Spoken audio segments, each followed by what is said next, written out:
Hello guys, നമസ്കാരം.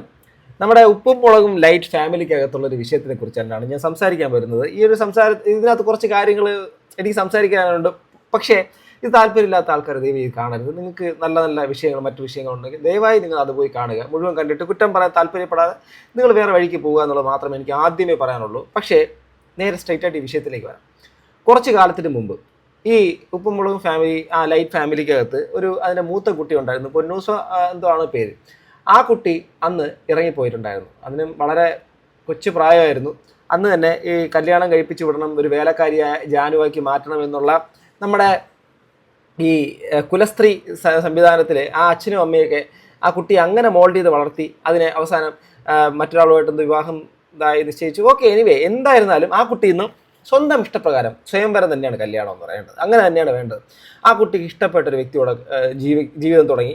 അന്ന് ഈ അച്ഛനും അമ്മയും ഒക്കെ വന്നിരുന്നത് നിരന്തരമായിട്ട് അതിന് ശാപവാക്കുകളും കുറ്റം പറച്ചിലും ഒക്കെ ആയിരുന്നു. അതിനുശേഷം ഇവരെ തിരിച്ച് ആ വീട്ടിലേക്ക് കയറ്റുന്നു. അവരിന്ന് വളരെ സന്തോഷകരമായി ജീവിക്കുന്നു. വളരെ സന്തോഷമുള്ള കാര്യം. ആ കുഞ്ഞുങ്ങളൊക്കെ ആയെന്ന് തോന്നുന്നു, ഇനി കുഞ്ഞായെന്ന് തോന്നുന്നു. നന്നായിട്ട് ജീവിക്കുന്നു. അതിന് നന്നായിട്ട് തന്നെ വരട്ടെ. ഫ്യൂച്ചറിൽ അത് വളരെ നല്ല രീതിയിൽ ആ കുടുംബം നന്നായിട്ട് പോട്ടെ. ഇവിടെ പറയാൻ വന്നത് രണ്ടാമത്തെ ഒരു കുട്ടി, കുഞ്ഞൻ എന്ന പേരുള്ള ഒരു കൊച്ചുകുട്ടി. പ്രായം ഞാൻ മനസ്സിലാക്കിയിടത്തോളം 19 വയസ്സാണ്. ഈ 19 വയസ്സുള്ള കുട്ടി ഇപ്പോൾ നിലവിൽ ഒളിച്ചോടിയിരിക്കുന്നു എന്നൊരു വാർത്തയാണ്.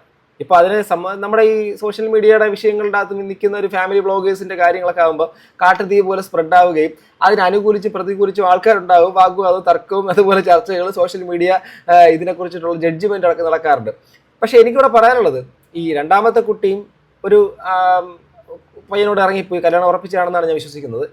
അപ്പോൾ ഈ കുട്ടി ഇറങ്ങിപ്പോകാനുള്ള സാഹചര്യം ഇതൊരു ഡ്രാമയാണോ, ഇത് വെറുതെ അവരുടെ ചാനലിൻ്റെ റീച്ച് കൂട്ടാനുള്ള തന്ത്രമാണോ എന്നൊക്കെ ഒരു ചോദ്യം നിങ്ങളുടെ മുമ്പിലേക്ക് വന്നു കഴിഞ്ഞാൽ, സത്യസന്ധമായിട്ട് ഞാൻ പറഞ്ഞാൽ ഈ ഫാമിലിയെ കുറെ കാലം കൊണ്ട് കണ്ടുകൊണ്ടിരിക്കുന്ന ഒരാളെന്നുള്ള നിലയ്ക്ക് സത്യം പറഞ്ഞ് ഇതൊക്കെ വിശ്വസിക്കാൻ, കാരണം ഇതൊക്കെ സത്യമാണെന്ന് വിശ്വസിക്കാൻ ഭയങ്കര പാടാണ് കേട്ടോ. സത്യമല്ല എന്നുള്ളൊരു കാര്യമാണോ എങ്കിലും ഇനി വരുന്ന ദിവസങ്ങളിൽ തെളിയിക്കപ്പെടേണ്ടത്. അതുകൊണ്ട് തന്നെ അറിയാത്തൊരു കാര്യമായതുകൊണ്ട് തന്നെ പൂർണ്ണമായി ഞാൻ അതായിരുന്നു, അല്ലെങ്കിൽ അവരെ കള്ളത്തരം കാണിക്കുന്നു, ഇതൊക്കെ വെറും ഉടായ്പാണെന്നൊന്നും പറയുന്നില്ല.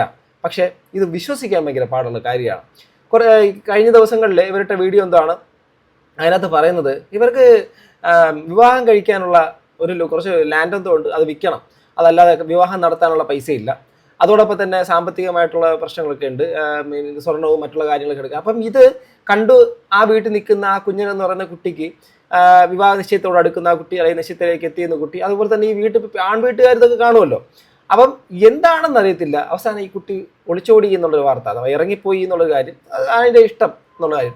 പിന്നെ ഈ 19-18 വയസ്സുള്ളൊരു കുട്ടിയെ വേലക്കാരി ജാനു ആക്കാൻ താല്പര്യപ്പെട്ട് നിൽക്കുന്ന ഒരു മാതൃത്വവും ആ ഒരു തരത്തിലേക്കുള്ള, എന്ന് വെച്ചാൽ അടുക്കളയിൽ ജീവിക്കുന്നേ, അതാണ് നിന്റെ ജോലി, ഡ്യൂട്ടി എന്നൊക്കെ പറയുന്ന തരത്തിൽ മക്കളെ അങ്ങനെ മോൾഡ് ചെയ്ത് വളർത്തുന്ന ഒരു നമ്മുടെ സമൂഹത്തിൽ ഒരിക്കലും ആർക്കും ഒരിക്കൽ പോലും എന്താ പറയുക, ഒരു ഉദാഹരണത്തിനോ എന്തെങ്കിലും തരത്തിൽ പോലും ഒരു താരതമ്യത്തിനോ പറ്റാത്തൊരു ഫാമിലി അറ്റ്മോസ്ഫിയറാണ് ആ വീട്ടിലുള്ളത്. അത് പറയാതിരിക്കാൻ നിവൃത്തിയിലാഞ്ഞിട്ടാണ്. അങ്ങനെ ആ കുട്ടി സാമ്പത്തികം ഇല്ലാത്തതുകൊണ്ട്, കല്യാണം നടത്താനുള്ള പൈസ ഇല്ലാത്തതുകൊണ്ടോ എന്തോ ഇവർ പറയുന്നത് കാരണം നമുക്ക് അങ്ങനെയൊക്കെയാണ്, അങ്ങനെയൊക്കെയുള്ള സാഹചര്യങ്ങൾ കേട്ടും കണ്ടും ആ കുട്ടി എന്തോ ഇറങ്ങിപ്പോയി എന്നുള്ളതാണ് ഇപ്പോൾ മനസ്സിലാക്കാൻ കഴിയും. എന്തായാലും ഒളിച്ചോടിയിട്ടുണ്ട്, കുട്ടി നന്നായിട്ട് ജീവിക്കട്ടെ. സീരിയസ്ലി അവർക്ക് നല്ലൊരു ജീവിതം വരട്ടെ. കഴിഞ്ഞ കുട്ടി ഇറങ്ങിപ്പോയ സമയത്ത് അടുത്ത ദിവസങ്ങളിൽ തന്നെ ആ കുട്ടിയുടെ ഫാമിലി വ്ളോഗ് ചാനൽ തുടങ്ങിയിട്ടുണ്ടായിരുന്നു. ഇനി ഈ കുട്ടിയുടെ ഫാമിലി വ്ളോഗ് ചാനൽ എന്ന് വരുമെന്നുള്ള കാര്യം അറിയത്തില്ല. അധികം സജീവമായിട്ട് അത് ഫ്രണ്ടിലൊന്നും സംസാരിച്ച് കണ്ടിട്ടില്ലാത്തതുകൊണ്ടൊന്നും എനിക്കറിയത്തില്ല. പിന്നെ ഈ ചാനലുകളൊന്നും നമ്മളധികം ഫോളോ ചെയ്യുന്നുമില്ല. അതുകൊണ്ട് തന്നെ അവരുടെ വീഡിയോ ഇങ്ങനെ എടുത്ത് വെച്ച് സൈഡ് വെച്ച് പ്ലേ ചെയ്ത് കാണിക്കാനുള്ളൊരു താല്പര്യക്കുറവ് കൊണ്ടാണ് അതെടുത്ത് വയ്ക്കാത്തത്. വേറൊന്നും കൊണ്ടല്ല. നമുക്ക് ചില സമൂഹത്തിൽ തിരുത്താൻ താല്പര്യമില്ലാത്ത, തിരുത്തപ്പെടാത്ത ചില ആൾക്കാർ നമ്മുടെ സമൂഹത്തിലൂടെ ഉണ്ട്. അവരെ കുറ്റപ്പെടുത്തൽ എന്നുള്ള രീതിയിൽ മാത്രമല്ല, അവർ എന്തും ചില വിഷയങ്ങൾ, ഇപ്പം സോഷ്യൽ മീഡിയക്കകത്ത് ഇങ്ങനെ ഒരു വിഷയം ഉണ്ടാകുമ്പോൾ സ്വാഭാവികമായിട്ട് നിങ്ങൾ ചിന്തിക്കുക, കുറച്ച് ദിവസം അല്ലെങ്കിൽ ഇനി കുറേ നാൾ ഇനി ഈ ഒരു കാര്യമായിട്ട് ബന്ധപ്പെട്ടിട്ട് അവരുടെ വിഷമങ്ങൾ, സങ്കടങ്ങൾ, പരിവേദനങ്ങളൊക്കെ പറച്ചിലായി. കുറച്ച് നാൾ കഴിയുമ്പോഴേക്കും ഈ കുട്ടിയെ ഇവർ രണ്ടുപേരും തിരിച്ച് വീട്ടിലേക്ക് വന്നോളൂ എന്ന് പറച്ചിലായി. അതിനുശേഷം 2 യൂട്യൂബ് ചാനലുകളായി. ഇതെല്ലാം ക്യൂരിയോസിറ്റിയോടുകൂടി കാണുന്ന, ഫാമിലി വ്ളോഗ് നിരന്തരം കാണുന്ന ആൾക്കാരുടെ അങ്ങോട്ടും ഇങ്ങോട്ടുമുള്ള പ്രയാണമായി. കോൺട്രവേഴ്സി ഉണ്ടാകുമ്പോൾ ഒബ്വിയസ്ലി എല്ലാ ആൾക്കാരും അതിനെ തേടി പിടിച്ച് വന്ന് കണ്ട് അതിനെക്കുറിച്ച് അഭിപ്രായങ്ങൾ ഇങ്ങനെ പറയുമെന്നുള്ള അറിയാമെന്നിരിക്കെ അത് ശരിക്കും പറഞ്ഞാൽ ഒരു നാടകമായി കൂടായിക എന്നുള്ള സംഭവത്തിന് നമുക്ക് തള്ളിക്കളയാൻ വേണ്ടിയിട്ട് പറ്റത്തില്ല. കുറേ അധികം കാര്യങ്ങൾ ഇതിനെക്കുറിച്ച് പറയണമെങ്കിൽ പറയാം. പക്ഷേ മറ്റൊരാളുടെ ലൈഫാണ്. അതുകൊണ്ട് തന്നെ നമ്മളിങ്ങനെ അസസ് ചെയ്ത് പറയുന്നത് അതിനൊരു ഒരു ഒരു ലെവലേശം അത്ര ശരിയല്ലാത്തൊരു കാര്യമായതുകൊണ്ടും അതിനകത്തുള്ള ശരികൾ എന്താണെന്ന് നമുക്ക് പൂർണ്ണമായിട്ട് ബോധ്യപ്പെടാത്തതുകൊണ്ടാണ്. എന്നാലും 18-19 വയസ്സ് മാത്രം പ്രായമുള്ള ഒരു കുട്ടിയെ വീണ്ടും വിവാഹം കഴിച്ച് വിട്ടു കഴിഞ്ഞാൽ, അല്ലെങ്കിൽ അങ്ങനെ ഒരു ചിന്ത ആ പ്രായത്തിൽ ആ കുട്ടിക്ക് സ്വന്തം കാലിൽ നിൽക്കാൻ, അല്ലെങ്കിൽ ഒരു ജോലി സമ്പാദിക്കാൻ, അല്ലെങ്കിൽ അവൾക്ക് ഒരു ബിസിനസ്സോ മറ്റുള്ള കാര്യങ്ങൾ ചെയ്യാൻ, അവൾക്ക് അവളുടെ നിലനിൽപ്പ്, അവൾ സ്വന്തം കൈകൾ കൊണ്ട് തന്നെ മുന്നോട്ട് പോകാനുള്ള സാഹചര്യം സൃഷ്ടിക്കാൻ ഒന്നും കഴിയാതെ ഒരു പെണ്ണിനെ മറ്റേ ആണിൻ്റെ തലയിലേക്ക് കെട്ടിവെച്ചുകൊണ്ട് എന്നാൽ പോയി ജീവിച്ചോളൂ, നിങ്ങൾ നല്ല രീതിയിൽ കുടുംബജീവിതം ജീവിച്ച് അങ്ങനെ മുന്നോട്ട് വന്നോളൂ, നീ 2 കുട്ടികൾക്ക് ജന്മം കൊടുക്കുക, അതിനെയും നിങ്ങൾ 18 വയസ്സ് കെട്ടിച്ചു കൊടുക്കുക എന്നുള്ളൊരു കാര്യം ഒരു യാന്ത്രികമായ ലൈഫിലേക്ക് കൊണ്ട് തള്ളിവിടുന്നത് സത്യം പറഞ്ഞാൽ എന്തൊരു അരക്ഷിതാവസ്ഥയാണ്, എന്തൊരു അരാജകത്വമാണ് എന്നുള്ള കാര്യം കൂടി ചിന്തിക്കണം. അതുകൊണ്ടാണ് ഞാൻ തുടക്കത്തിൽ പറഞ്ഞത്, പുതിയ കാലഘട്ടത്തിലെ കുട്ടികൾ, നിങ്ങൾ സീരിയസ്ലി നിങ്ങളുടെ അച്ഛനമ്മമാർക്ക്, മാതാപിതാക്കൾക്ക് നിങ്ങളോട് ഒരുപാട് താല്പര്യങ്ങളുണ്ടാവും. അവർ നിങ്ങളെ ചിലപ്പോൾ എഞ്ചിനീയർ ആക്കാനോ ഡോക്ടറാക്കാനോ മറ്റു പല കാര്യങ്ങളും, ഇപ്പം കലാപരമായിട്ടുള്ള കാര്യങ്ങളിലോ കഴിവുകളിലൂടെയൊക്കെ നിങ്ങളെ എന്തെങ്കിലും തരത്തിലാക്കാൻ, നിങ്ങൾ എന്തെങ്കിലും ഉയർച്ചയിലേക്ക് എത്തണമെന്ന് ആഗ്രഹിക്കും. പക്ഷേ അവരാരും ഈ കാലഘട്ടത്തിൽ ഈ കുട്ടിയെ 18 വയസ്സിൽ പിടിച്ച് കെട്ടിക്കണമെന്ന് ചിന്തിക്കുമെന്ന് ഞാൻ വിശ്വസിക്കുന്നില്ല കേട്ടോ. സീരിയസ്ലി എനിക്ക് തോന്നുന്നില്ല.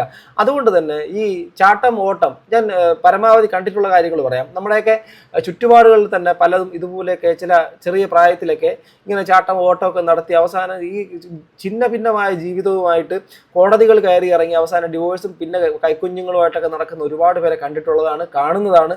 അതുകൊണ്ട് തന്നെ പറയാം, കല്യാണം എന്നുള്ളൊരു കാര്യത്തിലേക്ക് നിങ്ങൾക്ക് പോകാനുള്ളൊരു മാനസികമായ നിങ്ങൾക്കൊരു നിലനിൽപ്പും അതിനുള്ള മെച്യൂരിറ്റിയൊക്കെ എത്തിയെന്ന് തോന്നുന്ന സാഹചര്യത്തിൽ മാത്രം അതിനൊരു സംഭവം കൊടുക്കുക. ഇന്നത്തെ അച്ഛനമ്മ ശരിക്കും കുറച്ചുകൂടെ പ്രാക്ടിക്കലാണ്. അവർ ശരിക്കും പറഞ്ഞാൽ മക്കളുടെ ഒരു ചിന്തയ്ക്കും കൂടെ വിട്ടുകൊടുക്കും. നിനക്കൊരു കല്യാണം പ്രായമായി, നീ കല്യാണം എന്ന് പറയുമ്പോഴും അമ്മ എനിക്ക് കുറച്ചുകൂടെ പഠിക്കണം എന്നൊക്കെ പറയുന്ന തരത്തിലേക്കുള്ളവർ ശരി പഠിച്ചിട്ട് എന്തായാലും ഇങ്ങനെ എന്ന് വെച്ചാൽ ഒരു സമൂഹത്തിനകത്തൊരു വലിയൊരു ബന്ധമുണ്ട്. സമൂഹവും ഇതിനകത്ത് എപ്പോഴും പുഷ് ചെയ്തുകൊണ്ടിരിക്കും. ഒരു 18 വയസ്സ് കഴിഞ്ഞാൽ കല്യാണമായില്ലേ എന്ന് ചോദിക്കുന്ന ചില നടപ്പ് പരിപാടികളൊക്കെ ഇപ്പോഴും നിലവിൽ നമ്മുടെ നാട്ടിൽ സമൂഹത്തിലൊക്കെ ഉണ്ട്. പക്ഷേ ഈ ഉപ്പും മുളകും ലൈറ്റ് ഫാമിലിക്കകത്ത് കഴിഞ്ഞ ദിവസങ്ങളിൽ ഒന്നുമില്ലാത്ത വ്യൂസാണ് ഇവരുടെ ഈ ഒരു വിഷയം നടന്നതിന് ശേഷം ആ ചാനലിൽ വന്നിരിക്കുന്ന റീച്ച്. ആ റീച്ച് സത്യം പറഞ്ഞാൽ സംശയം ജനിപ്പിക്കുന്നത് തന്നെയാണ്. അതാ പറയുന്നത്, ഈ ആൺകുട്ടിയുടെ ആ ഒരു പയ്യൻ്റെ കുടുംബക്കാർക്കും ഒരു നാണവും മാനവൊക്കെ ഉണ്ടാകത്തില്ലേ. ഇപ്പം ഇങ്ങനെയൊക്കെ ഒരു സാഹചര്യം വരുന്നു, അതുകൊണ്ട് കല്യാണം നടത്താനുള്ള പൈസയൊന്നുമില്ല, എന്തോ എനിക്ക് മനസ്സിലാവുന്നില്ലടേ. ഈ എന്താണ് കാണം വിറ്റും ഓണം ഉണ്ണുകയോ, അതുപോലെ തന്നെ നാണം വിറ്റും എന്തോ പരിപാടി, ആ ഒരു നാറ്റം പണം മാറ്റിയിടും എന്നൊക്കെ പറയുന്ന സംഭവം, അതിനോടൊന്നും ഞാൻ അധികം യോജിക്കുന്നില്ല. നാണം മറച്ചും ഒക്കെ എന്തോ എന്തേലൊക്കെ മനുഷ്യൻ പ്രാകൃതമായ ചിന്താഗതികൾ കൊണ്ട് നമ്മുടെ സമൂഹത്തിൽ ആധുനിക കാലഘട്ടത്തിൽ ജീവിക്കുന്ന പ്രാകൃത മനുഷ്യരുണ്ട് എന്നുള്ളത് നമുക്ക് അടയാളപ്പെടുത്തുന്നത് ഇങ്ങനെയൊക്കെയുള്ള കുറച്ച് ആൾക്കാർ നമ്മുടെ സമൂഹത്തിൽ ജീവിക്കുമ്പോഴാണ്. അപ്പോൾ ആ പെൺകുട്ടിയുടെ ജീവിതം നന്നായിരിക്കട്ടെ, നല്ല രീതിയിൽ വരട്ടെ. ഇനിയിപ്പോൾ അടുത്തവർ കുറ്റം പറച്ചിലാണോ, അത് അടുത്ത ദിവസങ്ങളിൽ ആരതി ഒഴിഞ്ഞ് വീട്ടിലേക്ക് കയറ്റുന്നതാണോ, അതോ ഇനി അവിടെ മറ്റൊരു ചാനലിൽ പ്രത്യക്ഷപ്പെടുന്നതാണോ എന്നൊന്നും അറിയത്തില്ല. എന്തായാലും കല്യാണ നിശ്ചയം ഉറപ്പിച്ചതിന് ശേഷം കല്യാണം നടത്താൻ പൈസയില്ല എന്ന് സോഷ്യൽ മീഡിയക്കകത്ത് ഒന്ന് പങ്കുവെച്ച് പറഞ്ഞ് അതിനുശേഷം ഈ കുട്ടി ഇങ്ങനെ ഒളിച്ചോടുന്ന സാഹചര്യമൊക്കെ വരുന്നത് അനപലഷണീയമാണ്. അത് എത്രത്തോളം ഫ്യൂച്ചർ എന്നുള്ള സാധനമില്ലേ, ഇവരെല്ലാവരും വളരുന്നതല്ലേ, ഇവരെല്ലാവരും ഈ ഭൂമിയിൽ ഇനിയും ജീവിക്കുന്നവരല്ലേ. കുറേ കാലം കഴിയുമ്പോഴൊക്കെ ഇത് കാണുന്ന ഇവരുടെ കുഞ്ഞുങ്ങളും കാണത്തില്ലേ. എന്തൊക്കെയാണ് ആ കുട്ടികൾക്ക് അന്ന് ട്രോമാറ്റിക് ആയിട്ട് ഈ സാധനങ്ങളൊക്കെ മാറ്റുക എന്നുള്ള കാര്യം അറിയത്തില്ല ഗൈസ്, അറിയത്തില്ല. നിങ്ങൾക്ക് എന്താണ് ഇതിനെക്കുറിച്ച് പറയാനുള്ളത്? താഴെ കമൻറ്റ് ബോക്സിൽ രേഖപ്പെടുത്താം. അടുത്തൊരു വീഡിയോ കാണുന്നത് ഗൈസ്. ബൈ.